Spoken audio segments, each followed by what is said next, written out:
下生风，龙飞燕凤绕柱，麒麟望苍穹。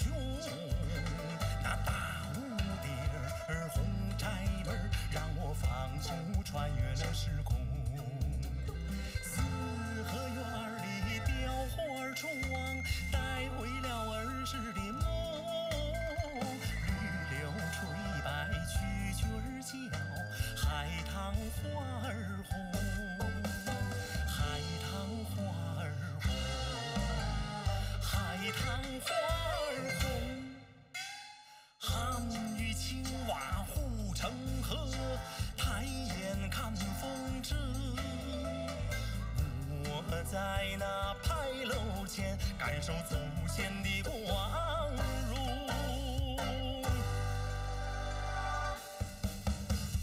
我属龙，站在这龙的京城。我属龙，站在这龙的京城。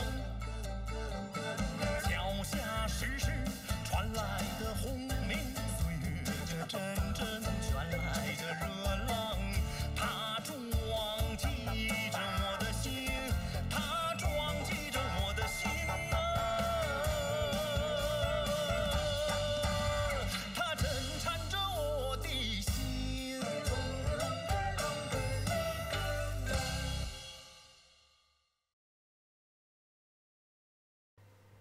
Ошол күнү сен биздин Жүнгөнүн курулушчулары артта калган. Али колун өрчүлүк кесип өнүгелектеп жатпадың беле? Биздин бул кошколдорубуз кандай экен? Бекер бербеген чыгар. Туура. Мен өз көзүм менен көрдүм. Жүнгөнүн курулушчулары өтө мыкты. Ошондой. Мен чынында күнөөлүү болдум. Чынымды айтсам, сенин билимдүүлүгүңө мен дагы баа берип отурам. Gel, içeli. Gel, Yağır. Yağır kayda? Yağır bu. Bege Yağırga uyat boldum dep. Yağır menen birge seyildep ketти. Munusу тура да. Лаужо кайда? Ошону айтам. Бүгүн көрүнбөйт го. Мен барып байкап келейин. Силер иче бергиле. İçe бергиле. Ал барып келсин. Gel. Кел. Кымин, бул эмне кылганың? Менин катыма жооп жазбадың го. Мен муну экөөбүздүн ортобуздагы мамиле ушун менен аяктады деп түшүнсөм болобу? Чынында мен азыр экөөбүздүн ушундай абалда айрылганыбызга өкүнөм. Ооба, абдан күлкүлүү. Сен кыйналбай эле кой. Мен сенин абалыңды жакшы түшүнөм. Мындан ары сага кат жазбайм. Болгону сенин амандыгыңды тилеп, тез арада өзүңдүн бактыңды таап бактылуу болушуңду каалайм. Лан, Субейи кызыл тейгин талаасынан. Ой, сен эмне кылып отурасың? Уаң агай арак ичебиз деп сени күтүп отурат. Мен эч ким келген жок. Эч ким келбесе да барып отуруп турбайсыңбы? Биздин айылдагылар сени жаман адам деп санабайт. Лео жеке. Суранам сизден. Мага тынчтык бериңизчи.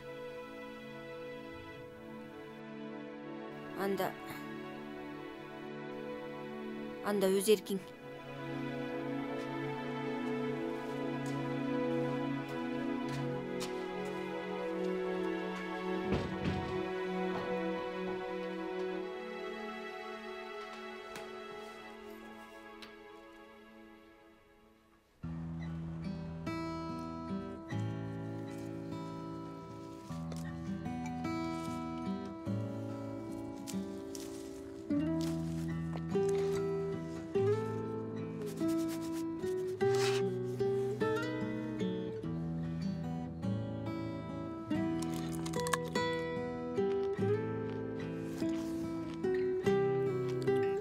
Мен өмүрүмдө мындай даамдуу нерсени жеп көргөн эмесмин.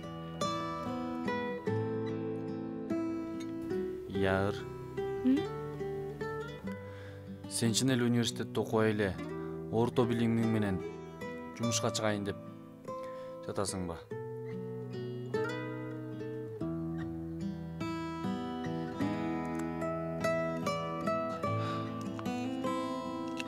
Өкүнүп калбайсыңбы? Сен окуң Абдан кызыктуу го. Ушул бир жумуш үчүн окууңду аяктабай тилегиңден да баш тартасыңбы?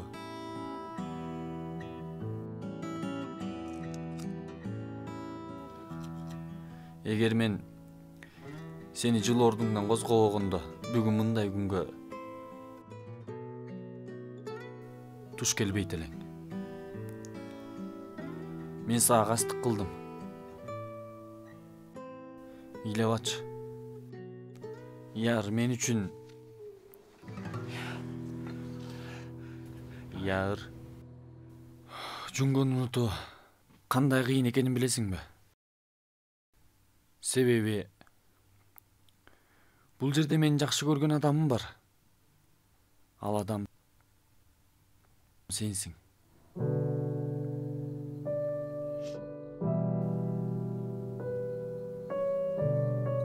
Мен 18 жашка толоюн дедим. Сен да 17 жашка чыктың. Экөөбүз теңери жетип калдык. Сен күтө тур. Сен 18 жашка толгондо мен атаң алдына барып, сен менин жубайым болууга уруксат сурайм.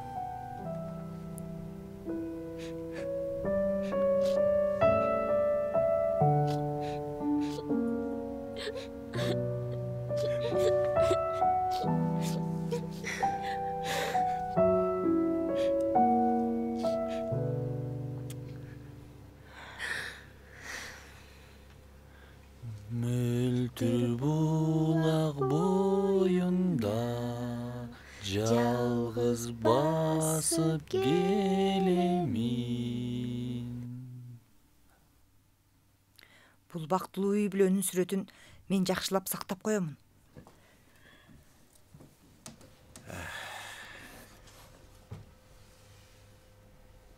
Танио, бул менин Маудудун төрага менен чогуу түшкөн сүрөтүм. Бул биздин улубан атабыздын ордундай арбак кадырлуу. Муну жакшы сактап, урпактан урпакка улантып илип жүргүнүм. Макул.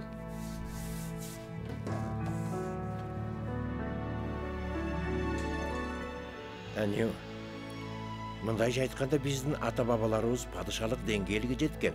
Ал анча чоң даңк эмес. Карачы, мына бул чыныгы даңк. Айылдан чыккан кембагал азамат менен Маудудун төрага 2 жолу жолугуп отурат. Маудудун төрага менден аты жөнүң ким, канча жаштасың деп сурады. Карабайсыңбы? Уа Мантаң деген атымды Маудудун төрага дагы билип алды керек болсо. Ошону айтпайсыңбы? Мантаң, сенин бүгүнкү күнүңдү мен да ойлогон эмесмин. Хыйфыңдан уксам, Жузы жаштар отрядынын отряд башчысы болуп, курулушта эмгектенип жатыптыр. Башчылар аны өсүп келе жатат дешти. Жузы балам барган сайын ийгиликтүү болуп барат.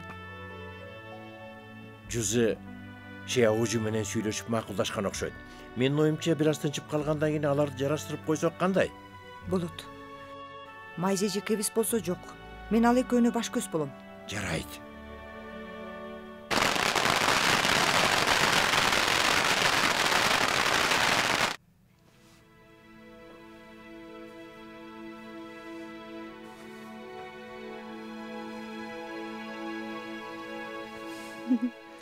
Сен эмнелер салактайсың?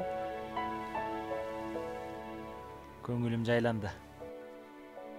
Атамдын сөзү менен айтканда, сен акыры мага тең болдуң. Жозе. Менин кандайча сага тийүүгө макул болгонумду билесиңби? Ушунча убакыттан бери менин адамгерчилигимди билип калгандыгың го. Чынымды айтсам, мен силердин тобуңарга келип, практика өтөп баштаган күндөн сага көңүл бура баштагам. Чын айтасыңбы? Эсимде. Ошол күнү сен балтаңды чапканда эле бул Жоозу сөзсүз өнөрлүү болот деп ойлогом. Кийинчерээк экөөбүз аралашып сүйлөшө баштаган кезде сенин кырс мүнөзүңдү байкагам. Бирок ошентсе дагы сенин адамгерчилигиң бар. Орундуу экениңди билем. Бирок сенин бул кебетеңди баалабай эле коеюн. Бул жаңы атаңды тартыптыр. Ооба. Андан кийин курултай сарайын салуу ишинде сен эпкиндердин отряд башчысы болуп, мага эрдигиңди көрсөттүң. Ооба. Атага тең уул деген сөз бар эмеспи? Эй, андай дебей эле кой. Ошол бир атаң бар үчүн сенин көптөгөн кемчилигиң ошол кишини тарткан. Түшүнгөн жокмун. Билбейсиңби? Сенин көп жериң атаңа окшоп кетет. Башкасын айтпаганда, мына бул ит кыялың, тез кармачы жиниң дее канчага келип калдым. Дагы дале атам мындай деди, атам тигиндей деди деп жүрөсүң. Анын сөзүнөн чыкпайсың. Мындан да өнүгөм десең, атаңдан озуп чыгышың керек. Ооба. Шужижи дагы мага ушундай деген. Шаужу, ойлонбой эле кой. Мен атамдан осуп өтөм. Анда эсиңде болсун. Мен азыр силердин тобуңардын технигимин. Сен бир нерсе болсо мага ачууланбашың керек. Мен кайдан бакырайын сага? Кыйкырганды коюп, сүйүнүп, күйүнүп бүтө албаспын.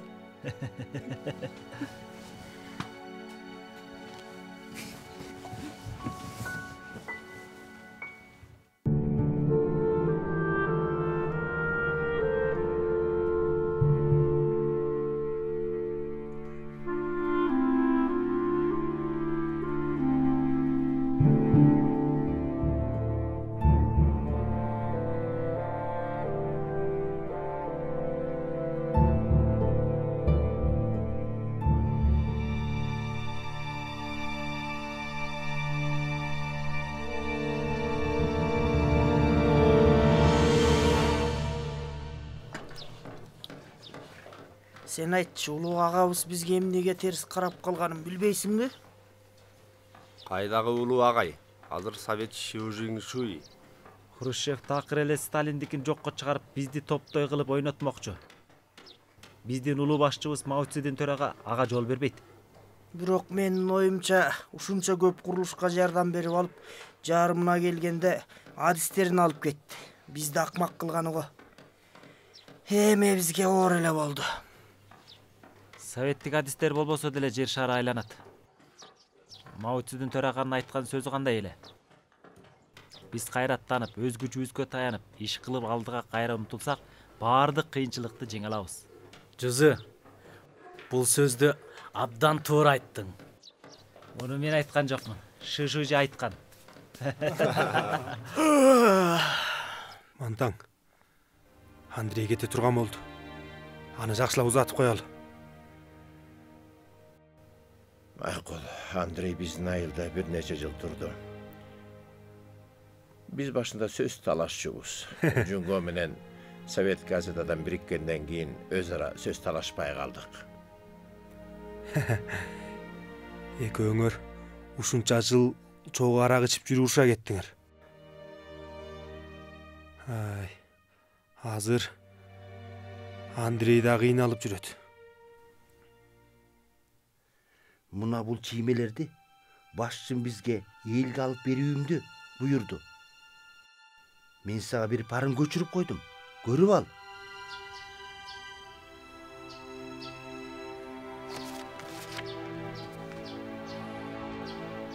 Рахмат. Биздин кетишибиз силердин курулушуңарга зыянын тийгизип калышын каалабайм. Дал ошон үчүн мен дагы көтөрөм.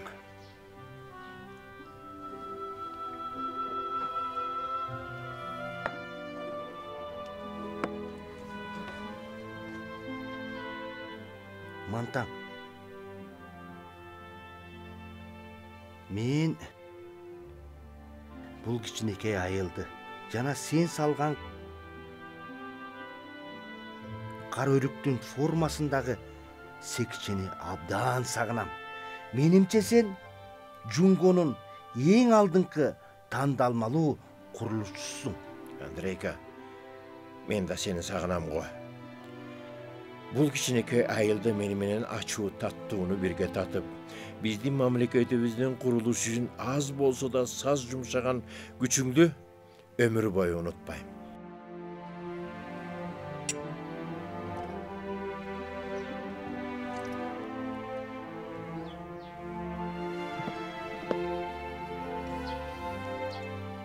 Чынымды айтсам, менин бегам менден да катуу кыйналып жүрөт. Бирок бул ишке биз чынында каршы тура албайбыз да. Болду, Андрюша. Бежени айтпай эле койчу. Биздин ярыбыздын жүзүнө жылмайып киргени 2 күн болбой жатып, адырдагы эс үчүн жоготуп калгандай. Билесиңби? Кел. Мен байкасам, биздин балдарыбыздын ортосундагы достугу экөөбүздүкүнөн да артык. Андрейка, эсиңде болсун. Мамлекет арасы кандай өзгөрсө да биз түбөлүк доспуз. Туура. Мен да ушуну айтайын деп тургам. Кел. Дагы бирди алып жиберелик.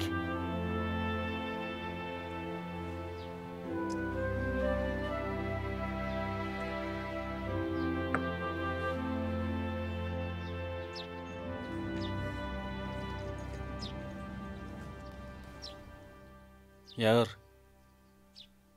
Мен элге кайтпайм. Сенден айрылбайм. Ягыр. Экөөбүз качып кетели. Мен үчүн экөөбүз бир болсок гана болду. Ит кейпин кийген жашоодо жашасам да мейли. Айтор, мен кетким келген жок.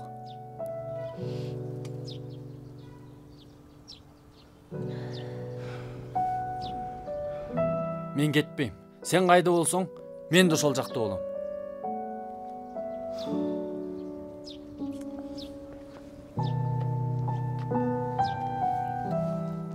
Эй, каяка барабыз биз? Каяка алып бартасың, Ягыр?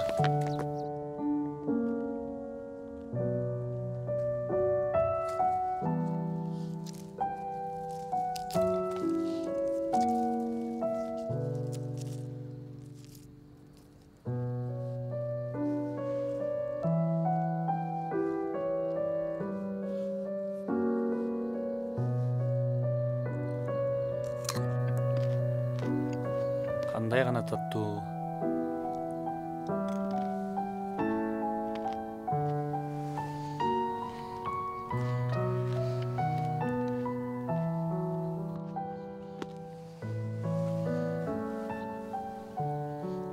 Ягыр. Мен бул чыланды биздин үйдүн айланасына тигем. Көп жыл өтпөй ушундай бир чоң жылан багы өсүп чыгат.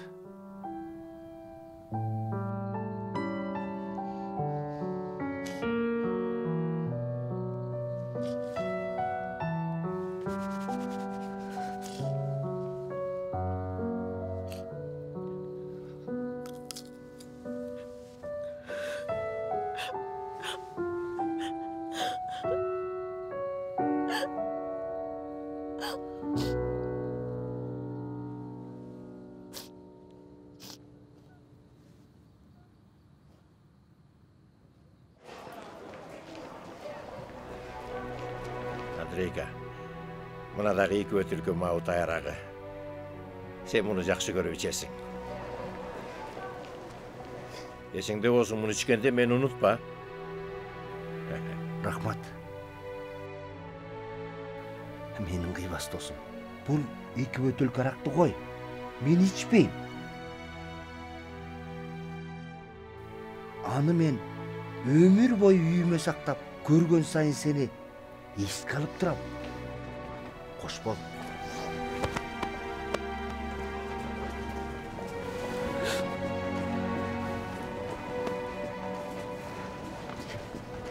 Биз дагы жолугушабыз. Кош бол. Албетте жолугам.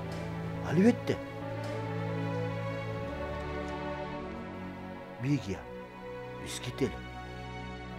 Ягыр, жаным балам. Бегия, атайым мени менен элине кайтат.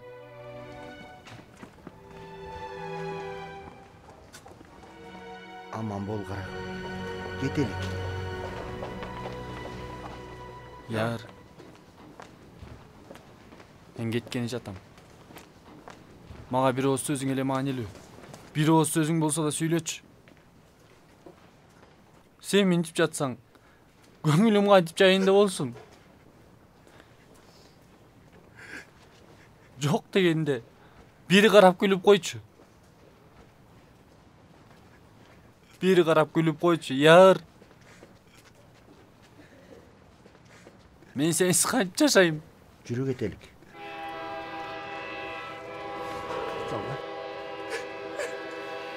Силер биздин түбөлүк жакын адамыбызсыңар. Бейжиңден Москвага баручу поездге түшүп жүргүнчүлөр алдыга тургула. Кетелик. Жолдоштор, өз оокаттарыңарга ээ болуп, убакытты туура пайдаланып, Мен ордуңуздарга кеттим, яр. Жолго чыгалы. Яр.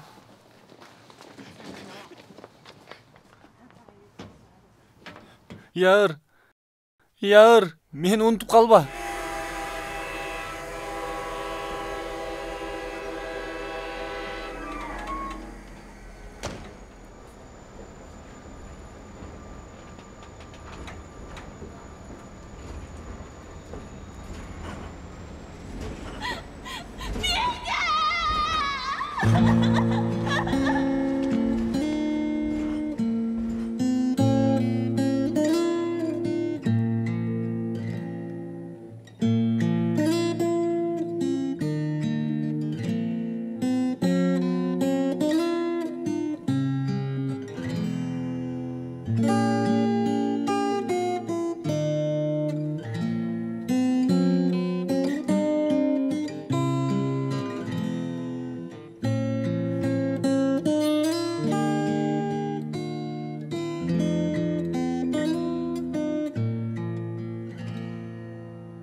Шажу, балагым эмне болду?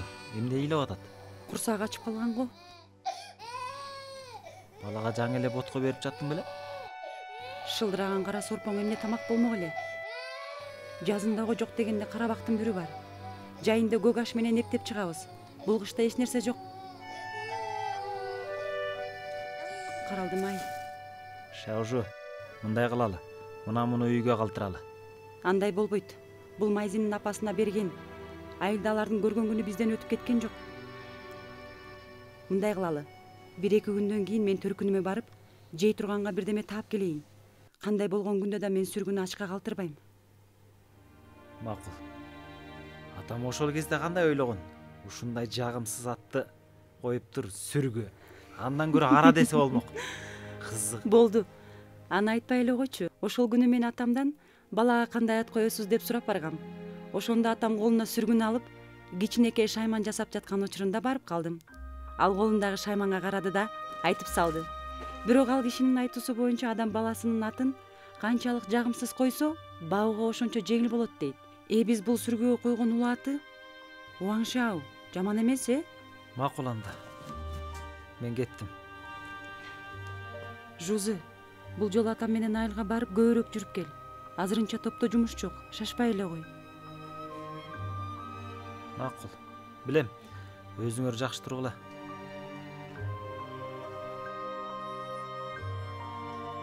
Кичинекей сүйкүмдүү сүргүнү көрөлүчү гана. Апа. Шаужу, дагы деле сүт чыкпай жатабы? Бул бала жасалма сүт порошогун ичип, куудай болуп арыктап кетиптир. Апа, биздин кичинекей сүргүн арык дебеңиз. Ал чыдамкай. Бул кичинекей сүргү биздин мыңдүргө караганда чыдамдуу. Ошондой эмеспи?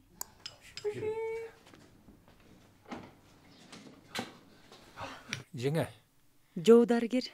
Шаужу, бул глюкоза. Жоо дарыгер, мунуңуз. Алыңыз, тартынбаңыз, кайнак суу менен аралаштырып балык ичириңиз. Өтө коюу болбосун. Коюу болсо көңүлүн айнытат. Кичинекей бала үчүн убара кылып койдук, жоо дарыгер. Ой, бул эмне дегениңиз? Баланын ичи дагы өтсө мени чакырыңыз. Анда мен кеттим жеңе. Рахмат, жоо дарыгер. Эч нерсе эмес. Абайлап жүрүңүз. Макул.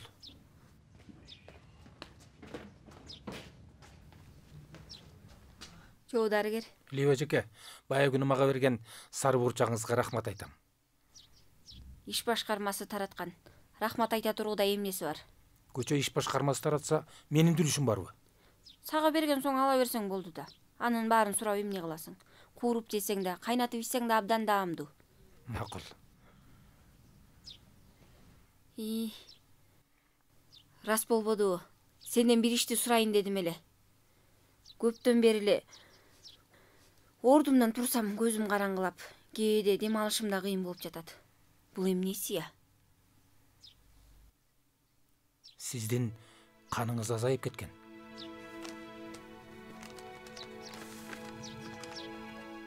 Муну алыңыз. Глюкоза? Ой, мынча кымбат нерсени ала албайм. Болду, сен деле кала берсин, болду. Ала бериңиз. Бирөөсүн өзүмө калтырайын дегем. Бирок сиздин түрүңүздү караңызчы. Сизге кан жетишпейт. Тезирээк толукташыңыз керек.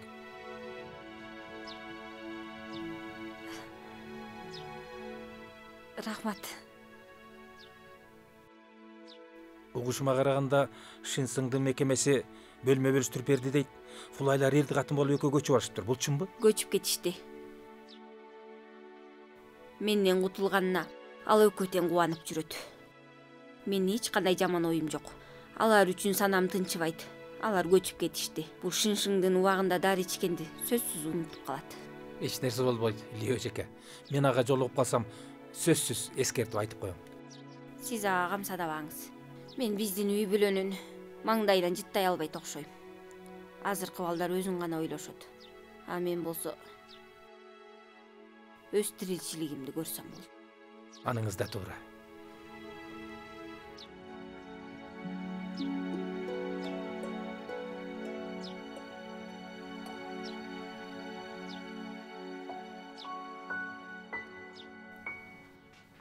Сиңдим ай, үйдөсүңбү? Карызга көмүр алайын деп келдим. Ала бериңиз. Ойбой. Эмне кылып жатасың? Эч нерсе. Глюкоза жоо дарыгер берген чыгар. Ал сенин дене кубатың алсыз деп мага глюкоза берди. Күч топту дейт. Эже, карачы. Өзүң уялып жатасың. Экөөң көптөн бери абдан жакынсыңар. Мени билбейт дейсиң го. Эч нерсе болгон жокмун. Сенин көзүңө эмне көрүндү? Жоо дарыгер оңчул болуп соолгандан кийин аялы таштап кетти. Ал эми сен эч нерсени карабастан, андан тартынганды коюп, кийимин жууп, тамагын жасап берип жаттың. Мени билбейт дейсиң го. Бирок менин оюмча, ал сени жактырбайт. Сиз эмне дегиңиз келип турат? Жаман оюм жок. Болгону сени кур кыялдарга жетеленип, жактырып жүрөт го деп сарсанаа болом. Сиз мени ага тең эмессиң дегиңиз келип жатса, ачыгын айтыңыз. Андай эмес. Сен өзүң ойлоп көрчү. Сен жоо дарыгерден 1 жаш улуусуң. Ал жоо дарыгер никеленген да. Мурун мен да ошентип ойлогом. Ал азыр андай болбой калган. Ал оңчул элемент. Ал эми мен көчө иш башкармасынын орун басарымын. Саясий иш жагынан ал мага жетпейт. Ооба. Сен ушуну түшүнсөң болду анда. Эжеке. Бүгүн сөз ушундай ачыкка чыккан соң, анда мен сизге бир ооз эскертип коеюн. Сиз башка эч кимге айтуучу болбоңуз. Камсанаба. Менин оюмча агайга да айтпаңыз. Экөөбүздүн ортобуздагы сөздү мен качан агайыңа айтчу элем? Айтпай турган болсоңуз, анда мен сизге дагы бир ооз сөз айтайын. Чынында жоо дарыгер экөөбүздүн шарт жагдайыбыз бир. Ортобузда сөз көп. Ойбай. Чын элеби? жо дарыгердин сага көңүлү барбы? Адаттагыдай эмес. Жакшы көңүл бар. Ошондойбу?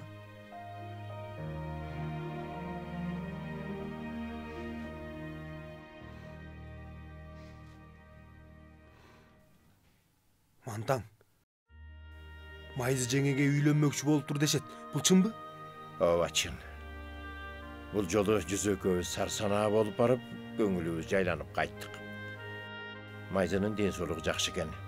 Жанында лабы каралашып жатыптыр. Кубанбайсызбы? Көп жылдан бери бир ордуна турбаган жүрөгүм тынчып калды. Ошону айтпайсыңбы? Мантаң, бул өмүрдө сен Жузунун энесине уяттуусуң. Эми Майзы жеңеге каралашат. Эй, сүйөтүүчү адам табылганы чоң кубаныч эмеспи? Чоң кубаныч. Ал эми Ханзы карапайым, токтоо, адамгерчиликтүү адам. Майзынын ал киши менен баш кошкону жакшы болду. Менин оюмча, элди ыбырага салгандан көрө өз тириличин көргөн оңго.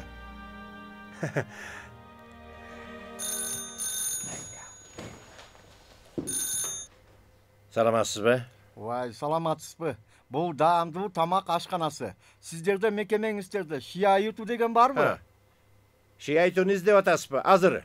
Шиайту? Жок, анын жетекчисин издеп жатам. Мен булум. Эмне иш боюнча айта бериңиз. Сиздердин мекемеңиздердеги бул Шиайту деген немен начарыраак экен. Тамак ичип алып акчасын бербейт.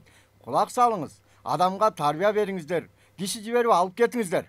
Акчасын кошо ала келиңиздер. Болду, айтпай эле коюңуз. Мен баратамын. Кайдан келиптир? Даамдуу тамак ашканасынан бул лаушия акмак чатак кылыптыр.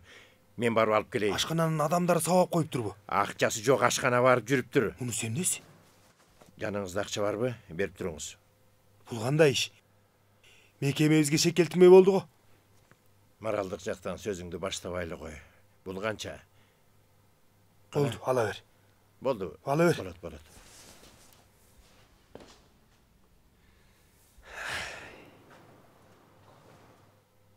Мен анын мекеме башчысымын. Ал кайда? Келдиңизби? Абдан жакшы болду. Мекемеңиздердеги бул адам кыймылдап да койгон жок. Өзүңүз көрүңүз.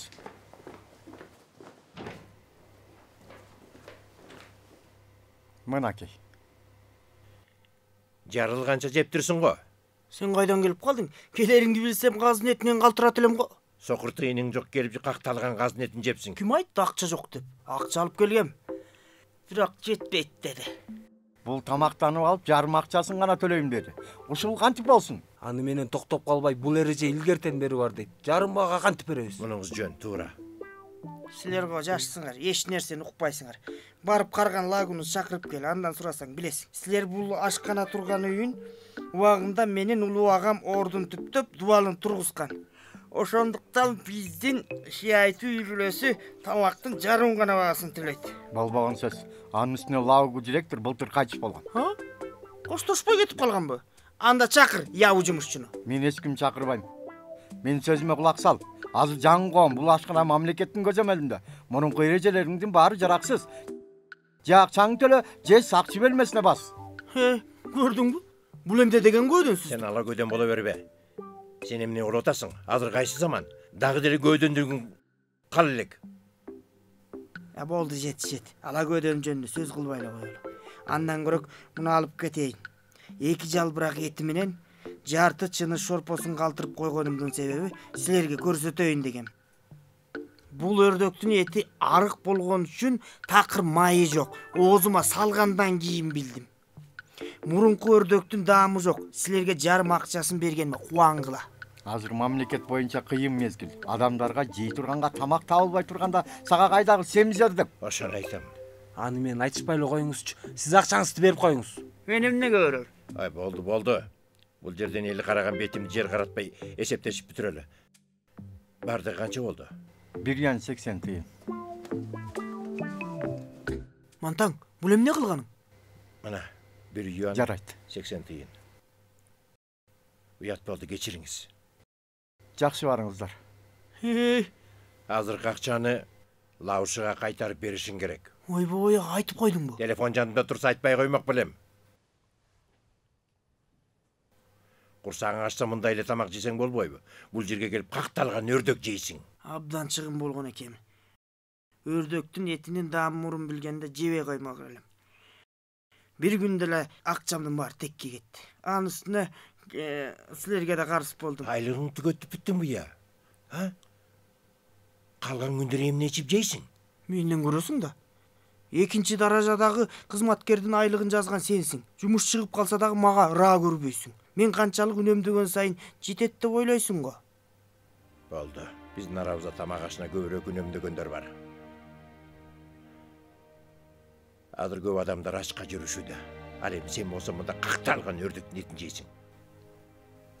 Аялың али келген жок. Келбесе койсун. Жалгыз эле ыңжыңсыз жүрөм. Мен никеден ажырашуу кагасына да кол кое элекмин. Сен да бир кудай урган жан экенсиң. Өзүң барып какталган өрдөктүн этин жеп, кур колго айтканым келгениң эмнең? Анда мен эмне алып келишим керек эле? Эмне деп жатасың? Какталган өрдөктүн этин жегенде бизди эсиңе албадыңбы?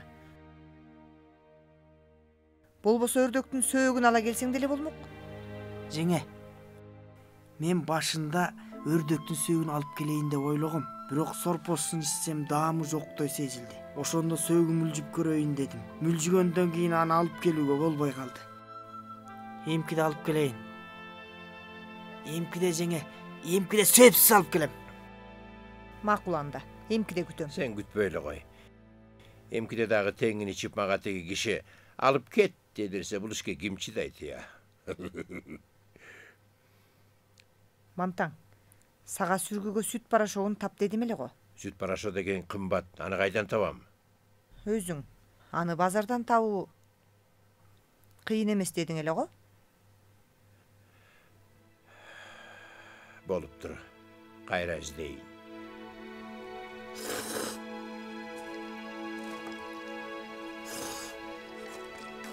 Кандай экен?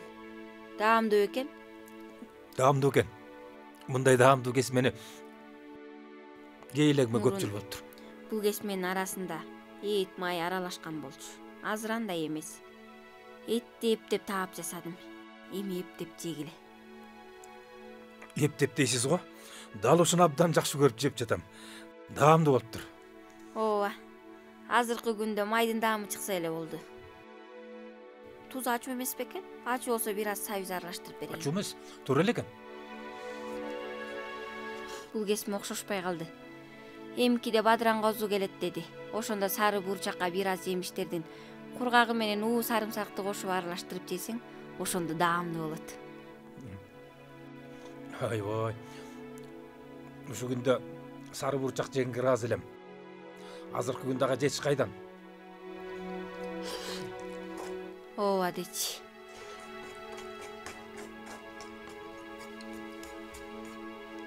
Баарына жетиш кайда туганым. Кээ бир күндөрү жанагы аялыңдан кат кабар келип турчу эле. Жаздан бир кабар жокко. Ал мындан кийин кат жазбайт. Биз бир отоло ортодогу мамилебизди үздүк. Ажыраштыңарбы? Эмне үчүн?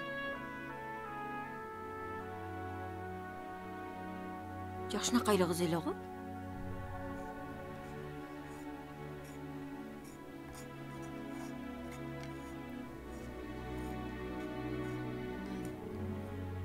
Аттың дүйнай.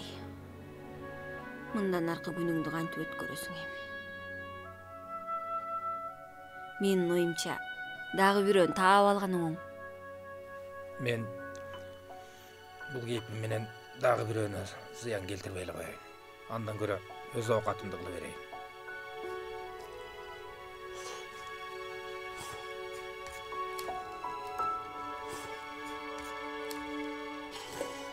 Тойдуңбу?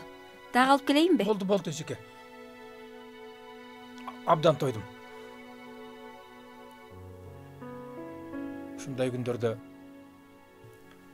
мага карлашканыңызга чоң рахмат. Мындай сөзүңдү экинчи укпайын. Ушинтип айта берсең таарынам.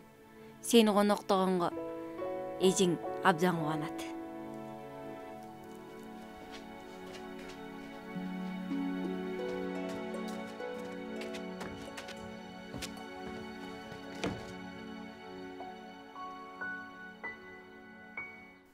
ал эми мага кат жазбайт. Биз түбөлүк ажыраштык. Мага калган камкордуңузга чоң рахмат. Мындай сөзүңдү экинчи укпайын. Ушинтип айта берсең таарынам. Сени коноктогонго эжекең абдан кубанат. Апама эмне болгон? Кечке чейин күзгүн карап алып эле күлүп жатат да. Ишенесиңби? Апаңа сүйүү келди. Сүйүү келди дейсиңби? Сен сүйүп көргөн жоксуң.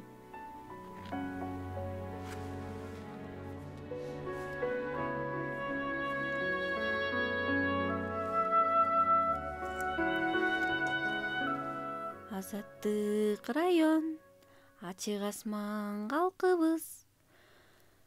Калкыбыз кубанычка бөлөнгөн.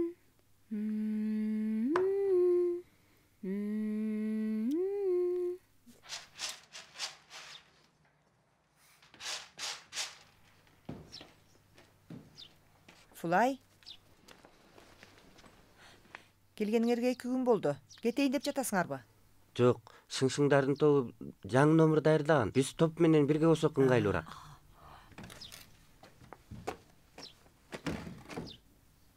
Аларды колдобой кеттиңер. Мындай болсо силер кийинкиде келбей эле койгула. Апа, сизге айттым эле го. Биздин оюбуз ал жактан үйгө бөлөгүн бүтүрүү эле да. Ошондой да. Кандай десеңер да апаңардын жүрөгү бир орунда болбой турат. Экөөңүң колуңар бошогондо үйгө келип апаңарды карап тургула. Апаңды жалгыз калтырбагыла. Албетте кубанып турабыз. Мен үйүмдө конок үй кылбай эле койгула. Силер үчүн башымды оорутуп бүттүм. Эми келбей эле койгула. Кызык го. Апамдын бул эмне дегени? Түшүнбөй жатасыңбы? Апам бизди убара кылгысы келбей, өзү эле жалгыз тургусу келип жатат. Болду апаке. Башка жумушубуз жок болсо биз кеттик. Бара бергиле. Апаке, аман туруңуз. Макул.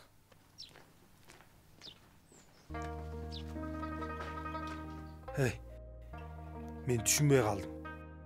Жүзүнү жогорку даражадагы орунга көрсөтүп, курулуш ишканасына жооптуу орун басар кылып дайындаса, атасы болуп туруп сен эмнеге кубанбай турасың? Кубанам. Албетте кубанам. Жүзү үй бүлөбүздүн ишине мураскер болуп, кызматын дагы жакшы аткарат. Мен аны айрымдары атасына таянды деп сөз кылышса, ошого капа болуп калбайбы деп чочулайм.